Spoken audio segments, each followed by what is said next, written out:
Live from the belly of the beast with your host Asad Malik comes a radio show like no other, spreading black consciousness and fighting the forces of white supremacy. This is the most revolutionary show on the airwaves. This is United Black America Radio.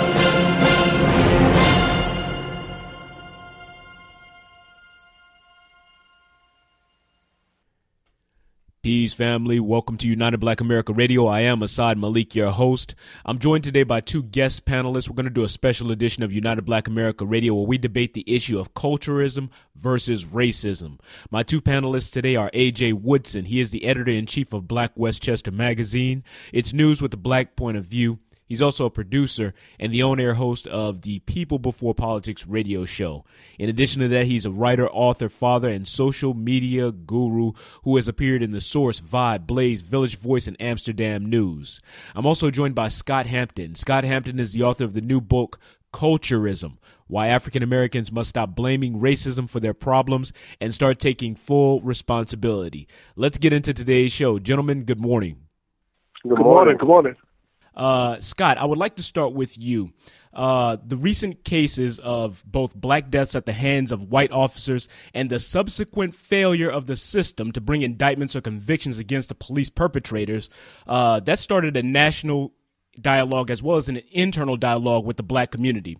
Now, Scott, as the author of the book, Why African Americans Must Stop Blaming Racism for Their Problems and Start Taking Full Responsibility, I want to ask you, do you believe that we as a community are directly or indirectly responsible for the recent deaths at the hands of police? We are targeted by police, by law enforcement, unfortunately. And I think a lot of that has to do with the fact that there are certain members of our culture who subscribe to certain behaviors that attract law enforcement. And that's the problem, because if we don't trust police and we don't think they have our best interests at heart and we think that they are dangerous, then why are so many of us as black people, not all of us, but many of us, engaging in activities that attract law enforcement officials to our neighborhoods? So, again, I'm not blaming the black community indirectly, but the fact remains that police feel like they have the right to be in our neighborhoods, and they feel like they have a reason, because the crime stats in many of our neighborhoods, not all of them, are off the charts. Well, AJ, I would like to turn it over to you. We can argue that the crime statistics in black neighborhoods are equal to, if not less than, the crime statistics in white neighborhoods. For instance, a report was published detailing that there are just as many white perpetrators when it comes to drug offenses as there are blacks. However, blacks are incarcerated exponentially. AJ, what's your response to that? I mean, it's where they're policing, is the way they police. I was looking at a video of a police training video. And the person showed two images. It was a young black man, 18-year-old, driving a BMW. Automatically, 90% of them, quick answer was drug dealer. It was an 18-year-old white dude driving the same vehicle, and they said, spoiled rich kid, his father bought him that vehicle. So just in looking at, it's their perception as soon as they see us. Unfortunately, and I like to say this too, a lot of people, I say this all the time, we're not anti-law enforcement. There's a lot of law enforcement that actually do their job well. But what happens is, it's to the point where if you're in a neighborhood, any urban neighborhood, you've seen enough abuse of power, you've seen people arrested for no reason, you've seen people beat, you've seen all these things happen. So it gets to a point where it's easy to assume, it's easy to perceive that all cops are like that. And the same thing on the cop level. They deal with a couple of knuckleheads. They don't come across me and you on the street. Most of them, they come across the knuckleheads in the street. So they start looking at all black men like that. So what we have now is a problem that both sides are judging the many by the few. And what we need is better police community relations, desperately. So you said that, and I've heard this often, it's a very common reprise amongst many, is that we are disproportionately, black people are disproportionately arrested for crimes. But the problem is, and I wish that weren't the case, but black people commit crimes at a disproportionate level. You have to keep in mind black people only make up 13% of the U.S. population, roughly. White people make up 72%. So just to give you a statistic, in 2011, 4,149 black people were arrested for murder. 4,000 white people were arrested for murder, which means there were more murder arrests for blacks in 2011 than for whites, but we only make up 13% of the population. Now, how is it that such a small minority of the population manages to have more murders than a group that makes up the overwhelming majority of the population? That would be like Selma, Alabama, or New Orleans having more murders than New York City. So that's where the rates come in. If you want to translate that, that's a murder rate of 10.3 murders per 100,000 black people versus 1.79 murders per 100,000 white people. So again, and that's for every every crime statistic, from rape to robbery to aggravated assault. Yes, white people may commit more crimes in certain categories, but that's because there are way more of them. You have to look at the rates per 100,000 or whatever metric you choose to use. And we are committing crime at a disproportionate level. And it's unfortunate and it's sad. Me as a black man, I wish it wasn't so, but it is. That is the fact of the matter. And we cannot expect law enforcement not to focus on us more if we commit crime disproportionately. You commit crime disproportionately, then you're going to get more police attention at a disproportionate rate. AJ, what's your response to that? The problem with that whole theory, and what you said is correct as far as the percentages, but the problem with that is when you start looking at every black man, like I know a lot of, my partner is the head of blacks in law enforcement in America. He has been profiled. And several other officers that I know, black officers, when they're on duty and they're driving their cars, they have been profiled. So when you judge any group of people by, like, that's to the point where they just look at a black man and they automatically think something got to be wrong, that's a problem. When you look at white people and you don't see the same thing. So, and as far as the numbers, as far as the disproportion, you have to add things in there. There's a lot more poverty in these communities of color too, and a lot of stuff comes with that. This is not an excuse. This is just an explanation. There's still no excuse for breaking the law. There's no excuse for doing a lot of things that get done. But you have to take into consideration the poverty, the unemployment, the things that go on in communities of color, the opportunity situation, and all of that. You have to take that in consideration. That escalates the crime rate. Not that that's an excuse for crime, but that escalates when there are less opportunities. And then also, let's take these two situations. You know, everybody in New York was marching all over after the Ferguson situation. Everybody took it as a foregone conclusion that, you know, the Garner situation, there would be an indictment because, you know, there's a videotape and the whole world watched it. So it was a foregone conclusion. Now it's at a point where people are having no hope. People of color have no hope in the system because since Amadou Diallo, there's been like 85 black men killed. And when you see that there's been no justice for those situations, no grand juries ever come back with indictments of police officers, even when it's videotaped, even when it's the policy of the New York police that you don't choke or obstruct the breathing of an individual. You know, there's no justice. So people are outraged right now. People are without hope, and that's a very dangerous place to be. That's right. That's right. Okay, so AJ, you make several points about profiling and that many black males are profiled, and I would agree that that may be the case.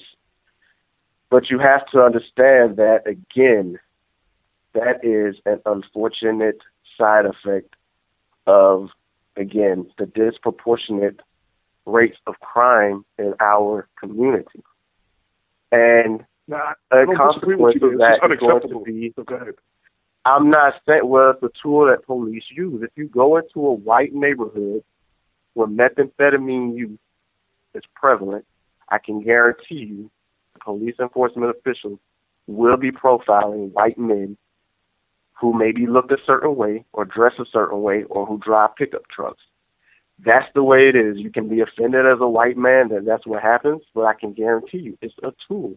If the statistics state, and they do, that black people, for every major crime category, commit crime disproportionately, then the police are naturally going to want to do what they can to hone in on crime. Well, gentlemen, I believe the discussion here is it raises the question: are blacks targeted because we commit more crimes, or are we targeted because of our race, because we've been profiled? I don't think it's because of our skin color. I believe it's culture, not color. Many of us celebrate quote-unquote thug life, ghetto mentality. That's just the way it is. Not all black people do. I'm not saying that. There are a lot of good black people like AJ and the host of this show and many, many others. But there is no denying that a subset of the black culture or black society does celebrate thug life, male and female. And that's 100% accurate. Culture. That's 100% accurate. And I think we can all agree that there are aspects of our culture that are undesirable. Now, with that being said, there is a test called the implicit association test that measures racial prejudices that we cannot consciously control based on split decision reactions. In most whites who have taken the test, it has shown strong automatic preference for European Americans over African Americans. 51% of online test takers show moderate to strong bias. Doesn't that refute your thesis that this is a cultural problem versus a racist problem or racism problem? I wanted to say one thing about. I just want to say one thing about what you said. Go ahead, AJ. Now, again, judging the many by the few. That's what I said. There's no denying that there's a certain population of our people that participate in thug life, gangster living, or whatever, and they're influenced by TV, movies, whatever else, whatever the case is, right? Their environment, whatever. But the problem with profile, do you remember, and I'm going to try to pick my words carefully because I don't know if you can curse or not on here. No, go ahead. We're on satellite radio, and anything goes on satellite radio. So speak your mind. Remember when the rappers, you used to always all women and nothing but hoes and tricks and stuff like that, and that was it wasn't that all women were like that. It was like where the rappers are. The good women weren't at their shows and sneaking in backstage and sneaking into their hotels and trying to do all the good women were at home. So even though that was maybe 10-20% of the women, I'm just throwing it. I don't know what the percentage is. I'm throwing it out. And 80% of the women are not like that. 90% of the women that they came in contact were those girls. So that was their reality, and they made records like that. Now, if you're but it was wrong to judge all women by that. And by that same standard, even if we do have a small percentage, because most black men are not thug life, unfortunately, because of media, the way that we're portrayed in the media, the way we're portrayed in movies, the way we're portrayed, this is the reality some people see and think that we're all like that. And Scott, what's your reaction to that? Now, I get what you're saying about the perception that we shouldn't be judged by all just based on the actions of a few. And I agree. But I don't think that we all are judged that way. I think non-black people have the ability to discern the difference, generally speaking. And I'm not saying it's always perfect, but I think generally speaking, the average non-black person has the ability to discern to a certain degree the difference between a thug or a gangster or a hoodlum and someone who is not. And I would also like to state that I know of middle-class black neighborhoods that have low levels of crime where the police presence is to a minimum. You rarely see police. I live in a neighborhood like that. My brother does. My two sisters do. They live in middle-class, majority black neighborhoods. Yeah, well, we can argue the same thing about 12-year-old Tamir Rice. Was 12-year-old Tamir Rice celebrating thug life, or was he the victim of that strong bias that we talk about? I think he is a victim of the bias. I think he's a victim of a lot of different things. Like I said, the image of black men is not good. But who is propagating that image. You say the way we are portrayed. Who is portraying us like that? We are. If you go on social media, Instagram, Facebook, people posing with guns, money, rap videos, rap music, reality shows, neighborhoods. Many of us portray ourselves. So I don't think it's really fair to say that we are being portrayed as if we're victims. We're portraying this ourselves. We are facilitating this image of ourselves through many different formats, from television to radio to music to social media. These are real people on Facebook. Okay, okay. What you're saying is true to a certain point, but you have to understand the media control of things. The people who control, like, I've been in the music business for years. There are people that have made good records, but the good records don't get promoted. Do you understand what I'm saying? And being ignorant gets promoted better. And if you came from an environment where you didn't have no money, the cats wasn't saying no to selling drugs on the street. They're not going to say no to saying nigga in a record and get paid $1 million for it. You understand what I'm saying? Because they don't want to go back to that environment. I'm not saying this is an excuse, but it's just like when positive records, they don't promote positive records. They don't promote positive movies. So if I understand you correctly, AJ, this perception of black men being a certain type of way or living a certain lifestyle is more perpetrated by the media than it is reality. So perception is not reality here. Is that what you're trying to say? Yes. The reason I do Black Westchester, the reason we do it, we're trying to change the narrative. You understand what I'm saying? Because they show, a black man in Mount Vernon. I'm in Mount Vernon. A black man got killed, and they just called him an emotionally disturbed person, and they villainize the victim. The person who shot the grand jury couldn't come back with a verdict on a cop who on camera choked out the life of Eric Garner, but they had no problem coming back with an indictment on the individual who shot the videotape a month later. That's right. After it was shot. You understand what I'm saying? So he was automatically villainized. Eric Garner, I have been to their parents' house. I've talked to his mother. Eric Garner's father was getting pulled over every other day, giving tickets and stuff. Eric Garner's mother, they would get harassed by the police. You see what I'm saying? Like, so yes, right. There's a perception in the media. They villainize the victim, and they villainize the victim. They don't show us in a proper light, and we don't fight for it because there's not enough acting jobs. There's not enough record deals, and we settle for it. I'm not saying that's a good thing, but the people who are paying their checks are telling them that they need to do this. I interviewed Scarface. He had a very deep conversation, was talking about how God got him through some tough situation in his life. I wrote this in this article. The Source magazine cut that part out and wanted me to go back and talk to him about one of his friends had got shot. And the person who shot his friend had got killed. And Scarface was actually a person of interest in the killing of that person. So they replaced the spiritual, positive part of Scarface talking with him being a person of interest and his friend getting killed. Now, that tells me and tells a lot of artists who feel that way that they don't want you to say it. They're not going to write about it if you say it, so they don't talk about that. So you never see that side. You see the negative stuff because that's what sells. I do want to say that.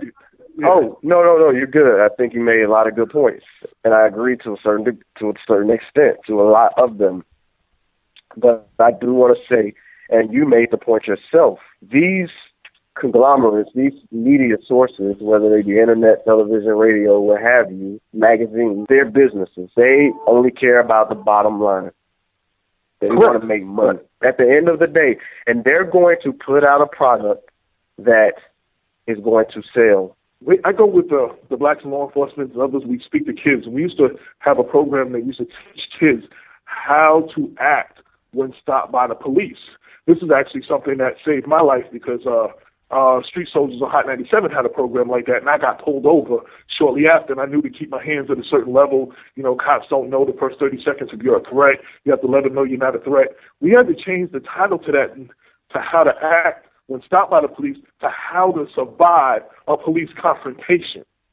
We have to teach kids this now. You know what I'm saying? So because they judge you And again, I wanted to say the brother's talking about most of us. There's some of us that don't act like that. Right now, I'm wearing a pair of boots, a pair of jeans. I have a jacket with a hood on. I am the editor-in-chief of a publication. I'm a very highly intelligent individual. But I guess to some, I could look like a thug. August 15th, Mother Jones published an article asking exactly how often do police shoot unarmed black men. Now, out of 45 officer-involved shootings in this in 2004 to 2008, 37 of those shot were black. So we got 45 shot, and out of those 45, 37 were black. None were white. 1/3 of the shootings resulted in fatalities. Now, weapons were not found in 40% of those cases, which means these are unarmed men of color, and the NAACP found that no officers were charged either. We can see the numbers of unarmed black men, women, and children killed by law enforcement. AJ, does this speak to structural and endemic racism, or is this just a byproduct of a police state given too much power with too little oversight? Okay, some of these guys who went into these schools and shot up a bunch of people, they're taken alive, and they're in jail if they didn't shoot themselves. You understand what I'm saying? But we have unarmed men who are killed. You understand? So that is a big problem. That's a very definitely your perception of black men as a superhuman strength thing or whatever, because they describe both Eric Garner and Mike Brown as like these superhuman blacks. So you do believe this is racism? To the point that when Mike Brown was 30 feet or 30 yards away, walking away, he was still a threat, and they kept shooting him in the back or whatever. You know what I'm saying? Like, you know, that's a problem. Right. So you believe this is racism. Scott, what are your thoughts on that? I mean, I do agree. I think it's problematic if you have people who are mass murderers that go out and kill multiple people in one incident and somehow they are apprehended. Then you have black people who, you know, are killed, who are unarmed. I mean, there's definitely something's not right about that for sure. I mean, I keep going back to 12-year-old Tamir Rice and the fact that, you know, within 2 seconds, you know, you have a child who's visibly a child. I mean, you can see despite the low quality of the video that this is a child, and he's killed instantaneously. Whereas, just as the brother pointed out, we have school shooters who have been identified as such. We have mass murders who have been identified as such, and many cases of white men who are armed and attacking police officers or who are found guilty of killing police officers later on. They're taken alive. So what's your response to that? I mean, I know you suggest that we have a cultural problem more so than a racism problem, but don't you think that lends heavily to the argument that racism plays a big part in this? I don't think that it is, quite frankly. In most cases, I don't think that it is.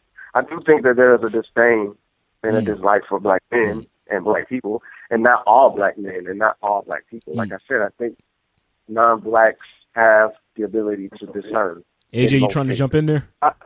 Yes, I disagree to the point that, you know, a lot of people think because we got a black president now, racism does not exist. Racism is alive and well in the United States of America. And I think a lot of times we're led to believe because of certain achievement of certain African Americans that it does not exist. That racism is still alive and well, and we see it. And culturally, and it's funny because you say culturally but not racially, but some of the racism is cultural. That's exactly what it is. That's just cultural. Because of how you grew up, because of how your parents taught you, because of how your family felt, because of everything else.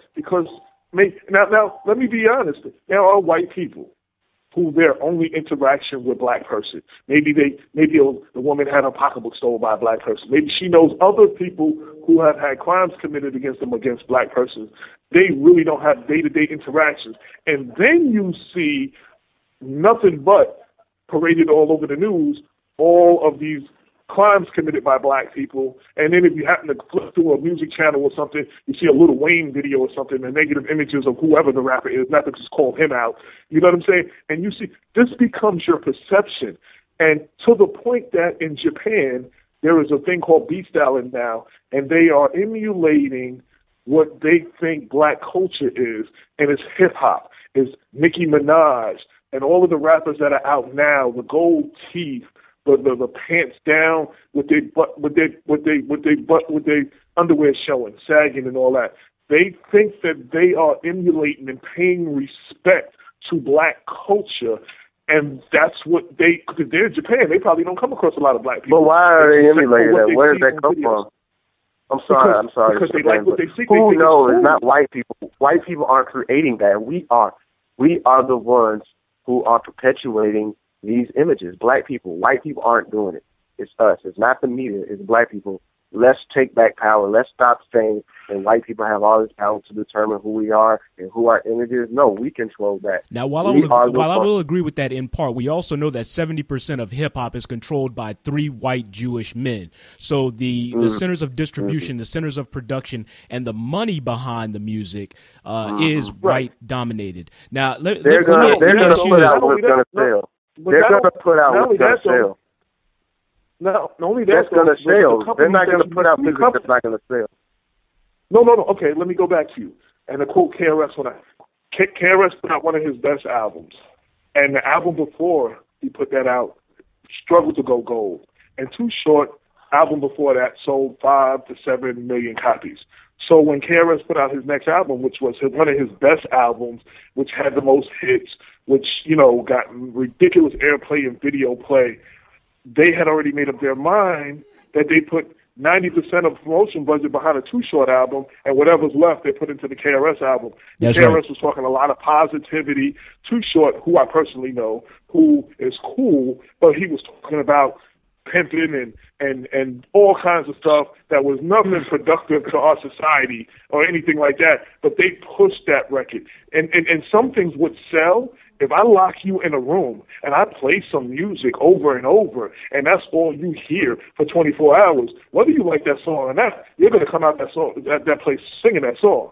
So if I play a record every 22 minutes and I play the video every hour on an hour, and that's all you see and all you hear, that's going to be your perception when you go to the store to buy stuff. And then when you go to the store, you see all big images of that artist, and then the positive stuff is all the way into the corner somewhere. You got to look for it. That's a packaging. That's what's putting out there. And as far as those 3 companies that you said, wait, and one more thing.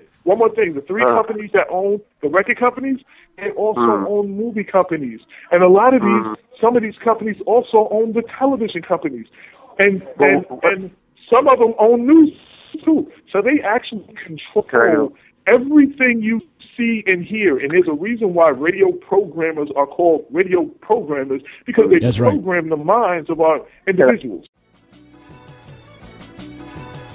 Peace, family. I want to take a time out to talk about one of our sponsors, United Black America Web Hosting. United Black America Web Hosting is one of the few black-owned web hosting companies online, and it's the reason why we're able to do this show today. So what does web hosting mean to you? If you already have a website, or if you need a website done for your business, your side hustle, or just a personal page, that's what we do as a web hosting company. In less than 1 hour and for $8 a month, we can have you up and running. For a full and complete website design, we can have you in the game in under 3 days. Very few people can say that. On top of that, we offer logo design, article writing services, video testimonials, you name it, we can do it to help you make your site a success. And so give us a call today, area code 770-852-0822. Leave us a voicemail with your name, your number, and a great time for us to reach you, and we can have your project started today. Also, if you visit our site, panafricanalliance.com, scroll down until you see the web hosting button, click it, and you can take a look at all of our services in addition to our frequently asked questions. So make sure you're supporting a black business, family. We all talk about how important it is to buy black. Well, here we are, a black-owned web hosting company. Let us get you in the game, and if you already have a site, make the move to us today. Again, area code 770-852-0822. All right, that's enough from me. Let's get back to today's discussion. You make a point, AJ. The thing we do agree is... Can I get a word in? Can I just want to say one thing? I just want to say... Can I get a word in? I just want to say one thing to agree with you. The thing I agree with you is the title of your book. We do need to stop blaming ourselves. But there's a lot of things against us. We need to take responsibility. We need to take accountability. We need to stop shifting blame. The problems in our community are because of us. But you talk about these big companies promoting the image. But even if you look at independent media sources, you look at YouTube, you look at World Star Hip Hop, these are not owned by Jews or white people. These are black owned. These are people going directly to consumers on YouTube and other sources, on Facebook, putting out rap music and putting out whatever else, and videos of people fighting. And these are not Jewish owned conglomerates. Well said. And black that's an people who are excellent point. choosing by their own choice to put this out. Gentlemen, we need to move forward. We need to move forward, fellas. I do want to ask this question. As a response to the lack of representation that we see in black communities, for instance, Ferguson's police force suffered from a lack of diversity as a contributing factor to the distrust of the police department on the part of the population. AJ, do you believe that the black community should have more authority to govern itself? Two things, yes, absolutely. The black community is the only community that doesn't have a say in how it's policed. Two, unfortunately, again, I talk about my partner, Damon K. Jones, the head of Blacks in Law Enforcement. His wife is a detective in the Mount Vernon Police Department. Both their kids have no desire to be in law enforcement because of the abusive power of the people the cops that they see. They don't want to be a part of that. So, one, we do need more, but because of the abuse and power, and that's what it is. And actually, people call it police brutality. If you violate the policies and procedures, a chokehold is illegal, per se. That is not brutality. That is a crime. So it's police criminality, not police brutality. And they should be prosecuted to the fullest extent of the law. And when you see people that they can do this, the saddest thing about the video, when the cops knew that they were being videoed, it wasn't even a deterrent.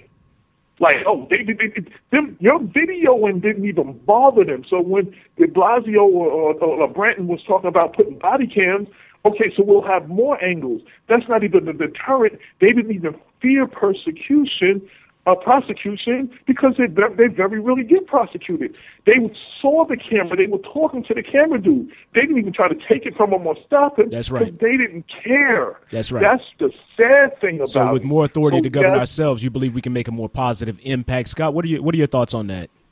Well, first of all, a chokehold is not illegal. It's against the rules of the New York Police Department. They're not supposed to do it, but it's not a law. It's not illegal. I do agree that he broke the rule that is in place and he shouldn't have, and that is a problem. And I don't think Eric Garner deserves to die by any means. I'm not supporting or advocating, or justifying, rather, what the police did to Mr. Garner. I do want to say that if we want more representation, we can run for offices. We can do that. So it's not like there's anything stopping us as black people from making those types of efforts. And, I just wish, and again, it's fine. I'm glad that people are protesting and demanding that people are held accountable for their actions, that police are held accountable. There's nothing wrong with that. But I also like to see that same energy devoted to protesting black murders that go unsolved, that are committed, that have black perpetrators. In Chicago, last year alone, there were 375 unsolved murders in Chicago, the majority of them being black on black. So those were unsolved. So don't tell me that you're angry because Wilson wasn't indicted or the officer in New York wasn't indicted, because that's just one city alone, Chicago, with 375 people, black murderers who got away with murder, who were not indicted. There should be just as much uproar and vitriol towards those 375 murderers, black murderers, who got away with killing definitely black agree people. with that, but we don't know that those murders have not been solved. There are other cities that with higher crime rates than Chicago, okay? And that's what's sad. As bad as Chicago's crime rate is, there are other cities. That's right, but we don't know that those murders haven't been solved, so we haven't been given the media coverage of the proceedings behind those murders. Go ahead, AJ. I can tell you that they haven't been solved. We are protesting. This is giving media coverage because we're protesting. Two things. I am upset about Wilson, and I can't remember the officer's name in the Garner situation. I never pronounced his name right, so I'm not going to say it. Right. I am upset, but I am equally upset about the lives at black hands, and I would like to change that black on black crime expression, because when white people walk into schoolrooms and they shoot all of them, that's a tragedy. That's not white on white crime. So I want to get rid of that term black on black crime. I don't even agree with the term white on white or black on black crime. I think I agree. I agree with you. I think murder is wrong. And when I talk about crime statistics, I talk about them holistically. I'm not separating black on black. I think that black murder or white murder is just wrong, period. So when I talk about the amount of murder black people have committed, it's a problem for the black community that we need to solve, regardless of whether the victim is black or white. But I do want to say, again, if you're going to say that Black Lives Matter, don't just say that Black Lives Matter when a white cop does it or a white person commits the crime. I agree. We should investigate. I agree. I'm glad that people are making sure or trying to ensure that justice takes place. Now, on the issue of justice taking place, we go right ahead, but then we need to move forward. Okay.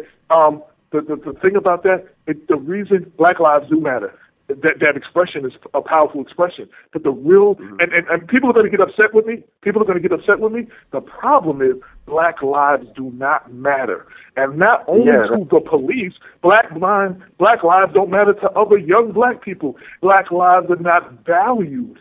So, they're not breaking their neck to investigate a young black guy shooting another young black guy because black lives are not valued. And the same way, when they shoot these young black guys, their lives are not valued. That's the bigger thing. In America, black lives are not valued. How can you expect non-blacks to value black life when blacks don't even value black life? And that is indicated. The statistics prove it.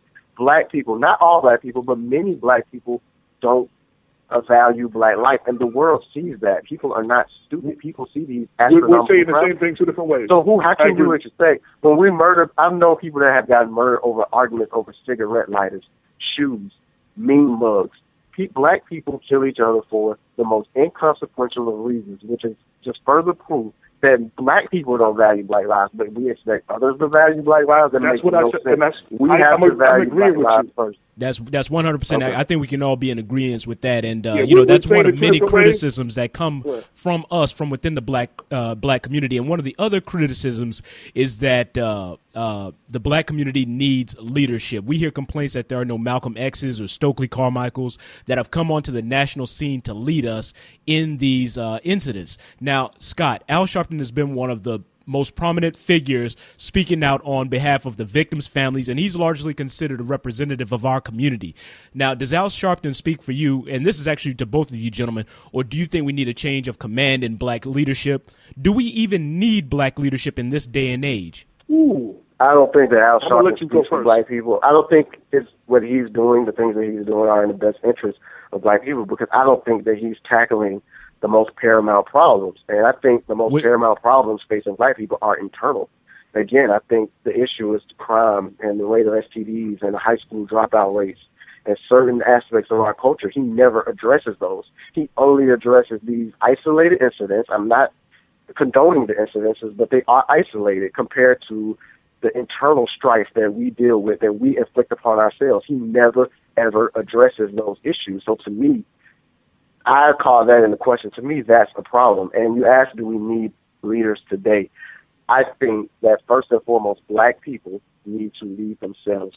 Those who are propagating the most negative aspects of black culture need to internalize positivity and stop willfully engaging in negative, self-destructive behaviors and learn to lead yourself. We're grown. Most of us are grown. Or even if you're a teenager, you know the difference between right and wrong. And those who know the difference between right and wrong have no excuse for choosing the latter. AJ, what do you think?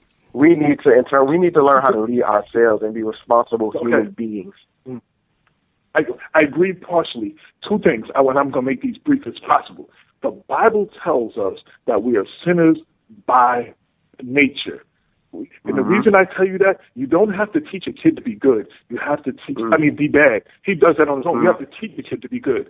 So as far as the leadership is, we need more leadership.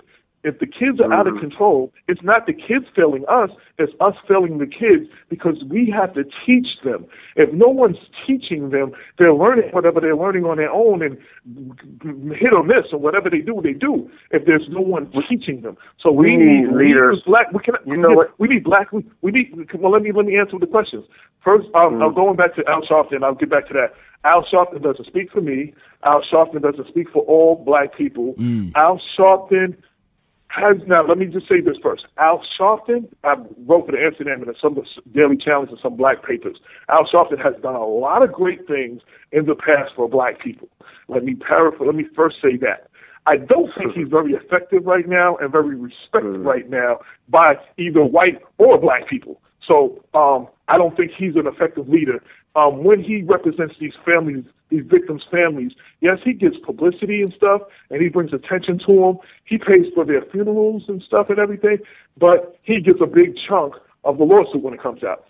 No disrespect, you know what I'm saying? But then, so you kind of wonder, are you doing it for the money or are you doing it because it's right? I'm gonna be honest. Both great points. And I do respect Al Sharpton though, but I don't think he speaks for the black people, and we need black leadership. We need black people to step up, and we need to mentor these young people. The reason I'm not dead or in jail right now is because older people saw that I was better than I was behaving, and they got at me. I didn't want to hear anything that came out their mouth, but I heard them, and I remembered them. And because of that, I am now doing the work that I am doing because people outside of my family, I had a mother and a father, but people outside of that saw something in me. Teachers, the cat on the block, a basketball coach. These people invested in me because they saw that I was better than the people I was even around. And they invested in me and they mentored me. And I've learned a lot. And I was hard-headed and I had to learn the hard way, but I learned a lot. So if the kids are out of control, it's not them failing us. Everybody who says that they're out of control, it's you failing the kids. That's right. We need to we need to mentor these kids. That's right. We need to all of us in this room are probably old enough to remember after-school programs, the Boy Scouts, several other things that you could do outside of school for your activities. That's right. For your time. A lot of these programs are cut out. This is by design. You understand what I'm saying? So they have nothing else to do. And the way the economy is, so unfortunately, a lot of parents have to work 2 jobs, so they're not in the house when their kids come home from school. So the kids don't have to come home from school because they have to work 2 jobs, and you got single parents trying to work 2 and 3 jobs, so they're hardly home. So they're not there to make sure the kids come home and are not in the street. True indeed. Don't have. There's a lot of that going on, and you have to weigh all of this in before we make a blanket statement. We need to do more to save the youth. Okay, quickly. He said that kids have to be taught, how to do right, and, we're natural sinners. But at a young age, we know the difference between right and wrong, regardless of how we were raised. We know that going out selling dope is wrong. We know it, and a lot of us still choose to do it. So that's the thing. We do know the difference between right and wrong, regardless of how we were raised, and a lot of us, again, just choose to do wrong. Secondly, you talked about black leaders. Again, if you're not addressing the internal problems facing us as black people, then you don't deserve to be taken seriously as a black leader. If you're not addressing black crime, black high school dropout rate, black STD rate, black out-of-wedlock pregnancy, and all of the things like that, then you're not a black leader, period. You shouldn't be taken seriously. Agreed. If you only address isolated events like white cops killing black people, then you're not a black leader. You're not to be taken seriously. That's my second point. Third point, you talk about poverty.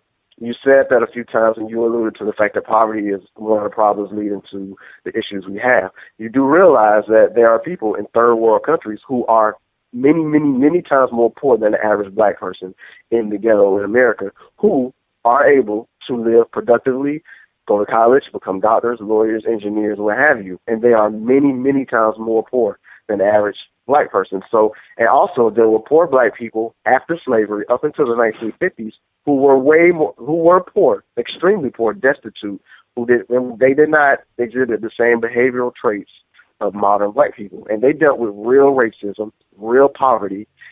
Yeah, they were upstanding citizens. They had nuclear families. They were smart. They were intelligent. all of those things. So they did not use poverty as an excuse. They did not use racism as an excuse, even though they faced it directly. So it just doesn't make sense to blame poverty or racism when they did it. True indeed. The post-1950s, though, is a whole other topic in itself. All right, gentlemen, we've reached the end of the show. I can tell you both have a lot to say, so I'm going to invite you to come back on United Black America Radio at a later time so we can finish up our discussion. Hey, thank you for agreeing to participate in this panel discussion.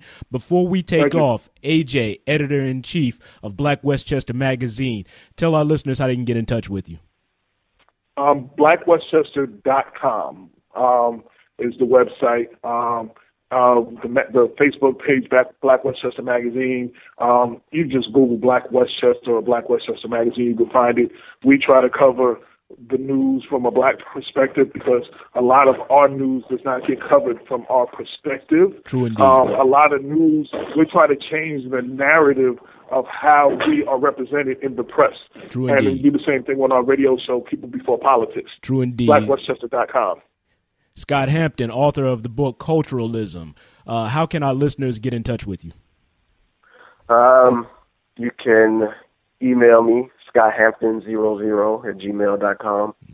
And let me correct myself. The name of the book is Culturism. Is that right? Yes, it is actually Culturism. Culturism. That book is available on Amazon right now in paperback and ebook formats. You can find me on Twitter, Facebook, all the normal social media platforms.